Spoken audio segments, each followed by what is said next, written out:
पत्ता गोभी fried rice वाली।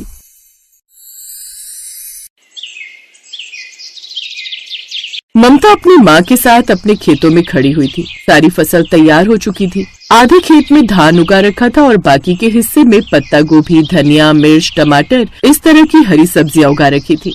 चलो बेटी, जितनी भी फसल हुई है इसका आधा हिस्सा बाजार में बेच देते हैं और आधा हम अपने खाने के लिए रख लेते हैं, वरना हम साल भर खाएंगे क्या। अगले दिन दोनों माँ बेटी आधी फसल लेकर मार्केट में बेचने चली गई। मंडी में उन्हें उतनी फसल के सिर्फ 40,000 रूपए मिले। अरे भाई साहब, ये तो बहुत कम पैसे दिए आपने, इससे ज्यादा तो फसल पैदा करने में लग गया हमारा। बहन जी, इस बार सरकार ने रेट बहुत कम कर दिए हैं, मैं आपको अपनी जेब से तो दे नहीं सकता, अब जो है वो रख लीजिए। माँ अंकल बिल्कुल सही कह रहे हैं, इसमें इन बेचारे की क्या गलती, जो भी मिल रहा है ले लेते हैं, क्योंकि हमारे पास तो भी फूटी कौड़ी भी नहीं है।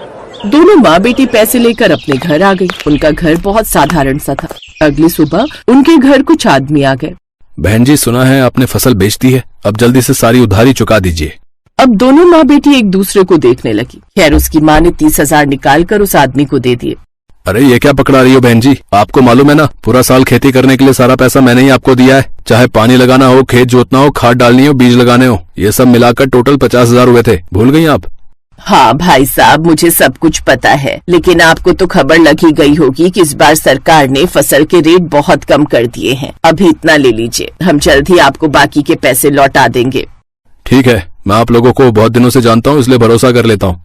पैसे लेकर वो लोग चले गए। इधर ममता और उसकी माँ ने 10,000 रूपए बचा लिए थे अपने खर्चे के लिए। लेकिन बेटी, खेती किसानी करने से क्या फायदा, फसल के रेट अच्छे मिलते नहीं, हर साल कर्जा अलग से चढ़ा जाता है हम पर। हमें तो उतना पैसा भी नहीं मिलता है जितना पैसा फसल उगाने में लग जाता है, तो फायदा ही क्या।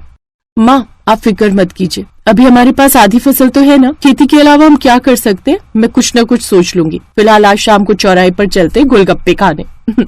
शाम को दोनों माँ बेटी गांव के चौराहे पर पहुँच गए। वहाँ पर एक गोलगप्पे वाला गजोधर था। सारे गाँव वाले उससे गोलगप्पे खा रहे थे। माँ, ये गाँव वाले एक नंबर के चटोरे हैं, शाम होते ही गोलगप्पे खाने आ जाते हैं, चलिए हम लोग भी खाते हैं।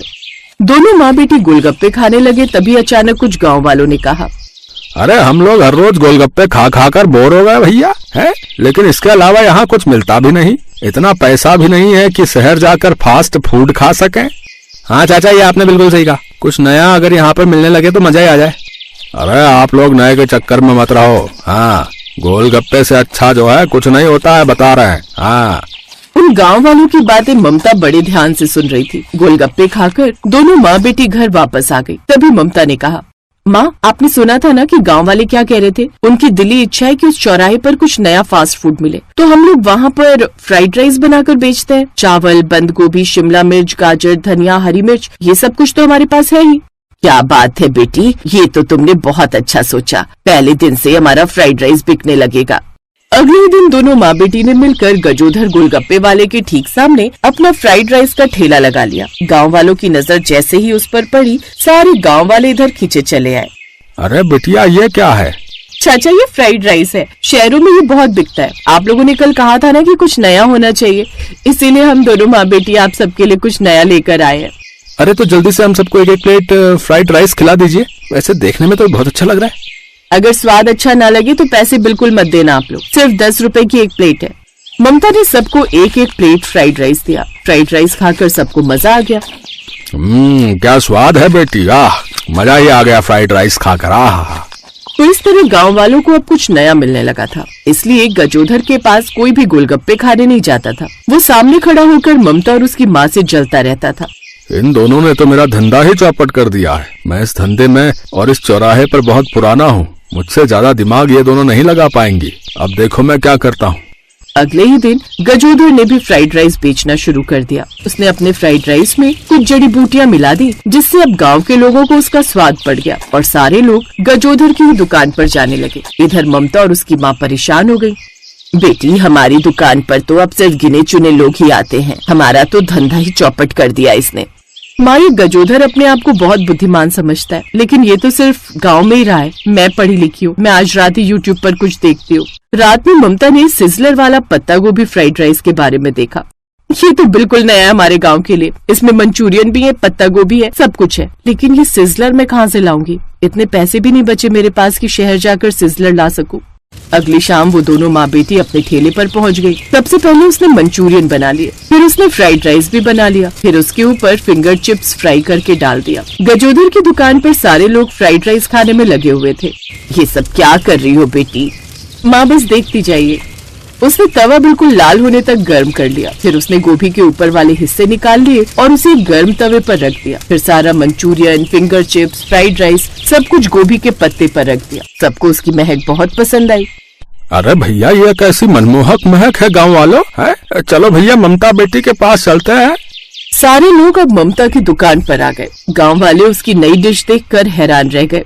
हैरान मत हो गांव वालों, ये चाइनीज सिजलर वाली पत्ता गोभी फ्राइड राइस है। इंडिया में इसे सिर्फ कुछ लोग ही बना पाते हैं, उनमें से एक मैं भी हूँ।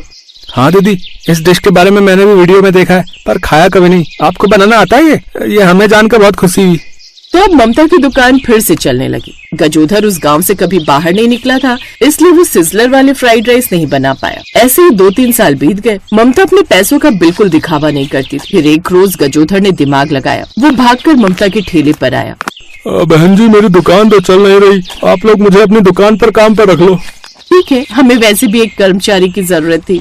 अब गजोधर उनकी दुकान पर काम करने लगा। 2 महीने में उसने भी सिजलर वाली पत्ता गोभी का चाइनीज फ्राइड राइस बनाना सीख लिया। अब उसने ममता के ठेले पर काम छोड़ दिया और खुद अपनी दुकान लगा ली। अगले दिन से वहाँ पर ममता का ठेला लगना बंद हो गया। अब मैं अकेला फिर से इस मार्केट में ऐश करूँगा। हाँ, भगा दिया मैंने उन दोनों माँ बेटी को। तभी वहाँ कुछ गांव वाले आ गए। अरे गजोधर, पागल हो गए हो क्या? क्यों पागल ना हो काका, है? मेरे सामने दोनों माँ बेटी टिक नहीं पाई, भाग गई ना ये मार्केट छोड़कर। अरे गजोधर, तुम हमारे साथ चलो, कुछ दिखाना है। गांव वाले उसे गांव के बाहर मेन रोड पर लेकर गए। वहाँ पर ममता और उसकी माँ का बहुत बड़ा रेस्टोरेंट था, जिसमें बड़े बड़े लोग कार से सिजलर वाली पत्ता गोभी फ्राइड राइस खाने आए थे। गजोधर अंदर गया और माँ बेटी से माफी मांगने लगा। मैंने हमेशा आप दोनों को नीचा दिखाने की कोशिश की। आप लोगों से ही काम सीखकर मैंने अलग दुकान लगा ली। मैं आप लोगों से जलता था, पर आपने तो इतना बड़ा रेस्टोरेंट खोल लिया जिसमें इतने बड़े बड़े लोग आते हैं। काका, इसीलिए किसी से जलो मत। आप लोग मुझे भी नौकरी पर रख लो। इस बार मैं सच में नौकरी ही मांग रहा हूँ। वहाँ धूप में खड़े खड़े इस उम्र में हालत खराब हो जाती है। ठीक है, आप यहीं काम कीजिए। उस दिन के बाद गजोधर भी उनके रेस्टोरेंट में काम करने लगा और सब खुशी खुशी रहने लगे।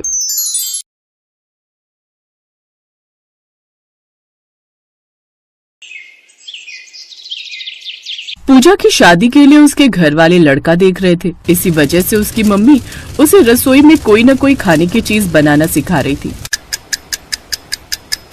मम्मी, मैं कितनी मर्जी कोशिश कर लूं, मैं ठीक से चावल नहीं बना पा रही हूँ। बताया तो था कि ठीक से नाप कर पानी डाला कर, तू फिर वही गलती दोहरा देती है। अगली बार जब मैं खाना बनाने खड़ी होंगी तो तू साथ खड़ी हो जाना और बिल्कुल ध्यान से देखना कि मैं कैसे चावल बनाती हूँ। ओके मेरी प्यारी मम्मा। पूजा की माँ, लड़के वालों ने पूजा को पसंद कर लिया है। कल हमें रेस्टोरेंट में बुला रहे। वो चाहते हैं कि कल ही रोका कर दे। कल? फिर तो हमें भी तैयारी करनी होगी।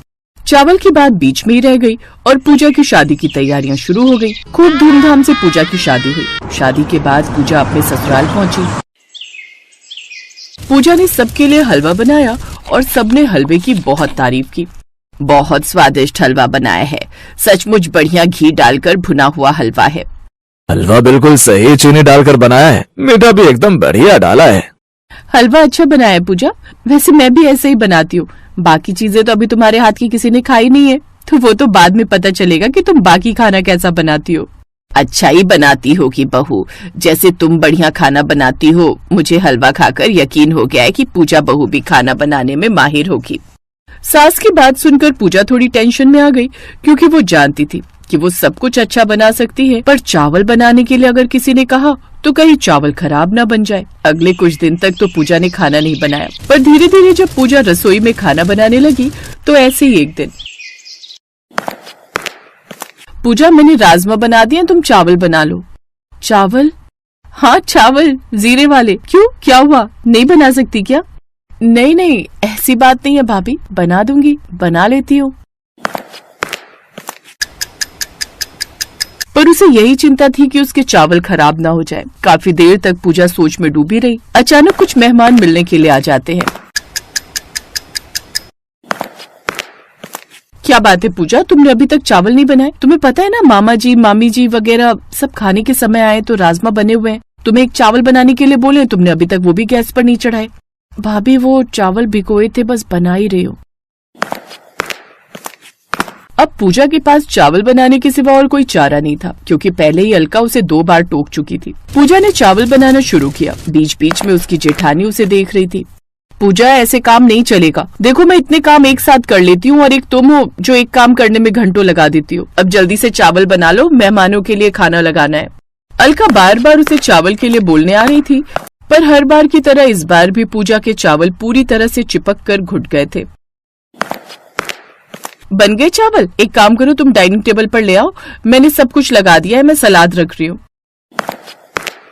पूजा ने चावल बर्तन में निकाले और सबके लिए डाइनिंग टेबल पर ले गई। अरे वाह, आज तो नई बहू के हाथ के चावल खाने को मिलेंगे। पूजा बहू, हमें पूरा यकीन है कि तुमने बढ़िया चावल बनाए होंगे। लाओ भाई, राजमा भी दो और चावल भी। पूजा चावल के बर्तन से ढक्कन हटाती है तो सब लोग जब चावल की तरफ देखते हैं तो हक्के बक्के रह जाते हैं। ये क्या है पूजा, तुमने तो चावल की जगह चावल का भरता बना दिया। ये कैसे घुटे हुए चिपके चावल बनाए? मुझे नहीं पता था कि तुम चावल नहीं चावल का भरता बनाओगी। सॉरी, ये सच है, मुझे चावल बनाने नहीं आते। कोई बात नहीं बहू, हम ऐसे ही मिक्स करके खा लेंगे। लाओ दे दो। मामा जी मामी जी, मैं दूसरे चावल बना लाती हूँ। अलका बहू, जाकर रोटी सेक लो। सॉरी मामा जी, सॉरी मामी जी। कोई बात नहीं बेटा, बार बार सॉरी मत बोलो, कभी कभी कुछ चीजें नहीं बनानी आती। देखो तो, हमने तो खा भी लिए। पूजा, अलका से रोटी ले आओ, उसने बना ली होगी। कुछ देर बाद जब मामा मामी चले गए तब अलका ने तूफान खड़ा कर दिया। आपको पता है देवर जी, पूजा ने दोपहर में चावल का भरता बना दिया था। इतनी शर्म आ रही थी मामा जी मामी जी के सामने। बताओ तो वो क्या सोच रहे होंगे कि छोटी बहू को चावल बनाने नहीं आते।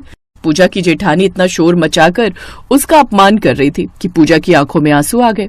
बस भी करो अलका, कितना सुनाओगी? अरे नहीं आते तो क्या हुआ, मैं बनाने सिखा दूंगी बहू को चावल। पूजा बहू, चिंता मत करो, आज जो गलती तुमसे हुई है उसके लिए पछतावा करने की कोई जरूरत नहीं। कुछ चीजें ऐसी होती हैं जो हम ठीक से बना ही नहीं पाते। अब मुझे ही देख लो, मैं जब भी आटा गूंथती हूँ तो मेरे से आटा ढीला हो जाता है, मैं आटा सख्त गूंथ ही नहीं पाती। अलका बहू, तुम भी तो कई बार जब कढ़ी बनाती हो तो कभी तो बहुत अच्छी बन जाती है, कभी बिल्कुल नहीं बनती। तो क्या इसमें तुम अपने लिए ढिंडोरा पीटती हो कि तुमसे चीज अच्छी नहीं बनी? और रही बात इन चावलों की, हम इन चावल का भरता ही बनाएंगे, एक नई रेसिपी। चलो पूजा बहू, रसोई में चलते हैं। तुम मुझे प्याज, टमाटर, हरी मिर्च, लहसुन, अदरक सब कुछ काट कर दो, मैं इन चावल का भरता बनाऊंगी। और कल से मेरी ड्यूटी शुरू होगी तुम्हें चावल बनाना सिखाने की। अपनी सास की बात सुनकर पूजा के चेहरे पर सुकून की मुस्कान आ जाती है। पूजा की सास चावल का भरता बनाती है क्योंकि वो जानती थी कि पूजा ने भले ही चावल घुटे हुए बनाए हैं पर दिल से बनाए हैं, इसलिए वो पूजा के बनाए हुए चावलों का मान रखती है और सबको चावल का भरता बहुत ही टेस्टी लगता है। वाह प्रकाश की माँ, तूने तो नया ही तरीका अपनाया चावल से भरता बनाने का। बड़े स्वाद लग रहे हैं तुम। पूजा बहू, एक काम करो, तुम चावल बनाना सीखना छोड़ ही दो, तुम ऐसे ही चावल बनाया करो, तुम्हारी सास इनका भरता बना दिया करेगी। क्यों भाई? नहीं नहीं, चावल भी सीखेगी हमारी बहू। ये अलग बात है कि कभी कभी ये भी ट्राई किया करेंगे, पर बहू को मैं ऐसे चावल बनाना सिखाऊंगी कि चावल का एक एक दाना अलग होगा। अगर चावल खिले खिले बनाने हैं तो सबसे पहले उन्हें बनाने का तरीका सिखाऊंगी। कुकर में कैसे बनाने हैं, खुले में कैसे बनाने हैं, सब तरीके अलग अलग होते हैं। कितने चावल, कितना पानी, हर किसी का अपना हिसाब होता है, पर चावल ऐसे बने होने चाहिए कि बर्तन से एक दाना भी ना चिपके। वही सबसे बढ़िया चावल बनने की पहचान होती है। थैंक यू माँ जी, आपकी जैसी सास पाकर सचमुच मैं बहुत खुश हूँ। सॉरी पूजा, कल मैंने कुछ ज्यादा ही बोल दिया था, पर मैं भी तुम्हारी अच्छी वाली जेठानी हूँ। मुझे पता है भाभी, आप भी बहुत अच्छे हो और यहाँ पर सब बहुत अच्छे हैं, सब मुझे समझते हैं और बहुत प्यार देते हैं। पूजा की सास उसे चावल बनाने का सही तरीका बताती है। कुछ दिनों बाद पूजा बहुत अच्छे बढ़िया खिले खिले चावल बनाना सीख जाती है, पर कभी कभी उसके ससुराल में अब चावल का भरता भी बनने लगा, क्योंकि कहीं न कहीं पूजा के हाथ के बने चिपके चावल एक नई पसंदीदा डिश बन गए थे।